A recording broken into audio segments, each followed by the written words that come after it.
Biruin nyo ho, mga kababayan, including BP Sara, importanteng tao na dapat hong dumalo doon mismo sa doon mismo sa, tawag dyan, dyan mismo sa hearing na yan. Pero siya hindi dumadalo. Ang dami na din pong alibay ni BP, mga kababayan. Kesyo, nandiyo na ako dati, o hindi naman nila ako kinausap. Paano ka kakausapin? Paano ka tatanong? Yung magtaas ng kanang kamay at manumpa para doon sa mga katotohanang sasabihin mo, ayaw pa ng Vice Presidente. So ngayon, mga kababayan, dahil ramdam na po din ng Kongreso na etong mga ito, talagang walang planong sumunod sa pagpapatawag o sa investigasyon, mga kababayan, ng Kongreso. Sabi, kasi si Sulaika nandyan na nung 5 yan kasama si Sulaika umattend na. Na-contempt nga lang.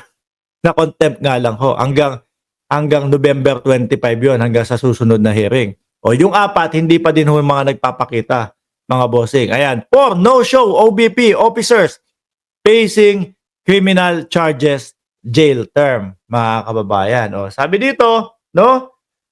Sino-sino, ano yung mga pangalan? Wait lang babasahin ko yung mga pangalan dito. O.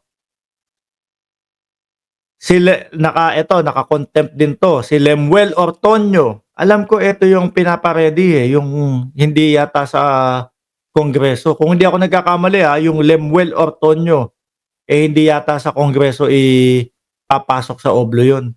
Kundi do sa parang bikutan. Kundi ako nagkakamali, no? Ito yung 4. Lemuel Ortonio, Gina Acosta, tsaka yung si Sunshine Paharda, mga kababayan, at si Edward Paharda. In contempt for repeated failure to attend the inquiry on budget used the OBP department. Bakit mga nagtatago? Di ba? Dahil kung alam ho nila, kung alam nila kung ano yung mga isasagot, yakang-yaka ho nila yan. No? Magiging pabor pa ho sa Vice Presidente yun, mga bossing. Baka tayo nga oo nga no. Naipaliwanag ng maayos ng Vice Presidente yung dapat niyang ipaliwanag. Absuelto na. Di ho ba? Absuelto na. O ano ang pwedeng kaharapin niya mga yan? Sabi dito, that failure to honor a congressional subpoena is subject to criminal sanction under Article 150 of the Revised Penal Code, which imposes the penalty of arresto mayor 1 month and 1 day to 6 months or a fine of 40,000 hanggang 200,000, no?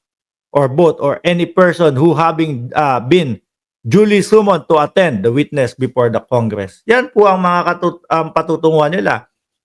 At kawawa pa po dito, mga bossing, kung sinasabihin lang sila, wag na kayong umattend doon kasi pinupolitika lang tayo.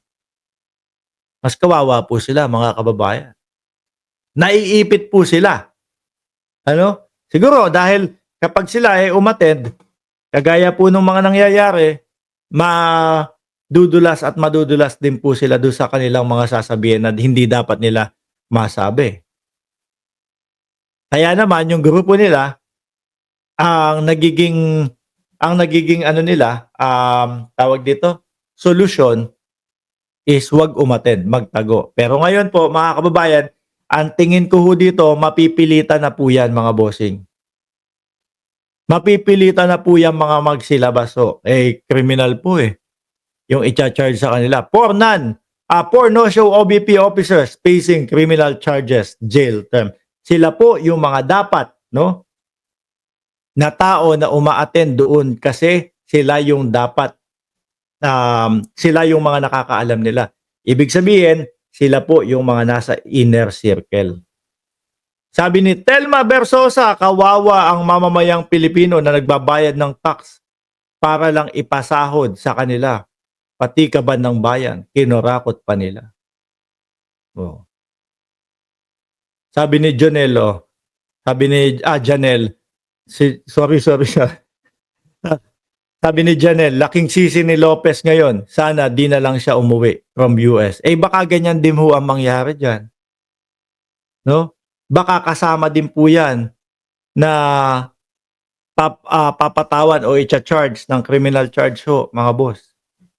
At least yung kay Lopez, ilan ano na ngayon, 21 o 5 araw lang siya doon. At least na-experience niya. Ang nakikita ko ho dito, mga kababayan, bandang huli po, lalambot din tong mga to, no? Aamin at aamin din po yung mga yan, mga kababayan.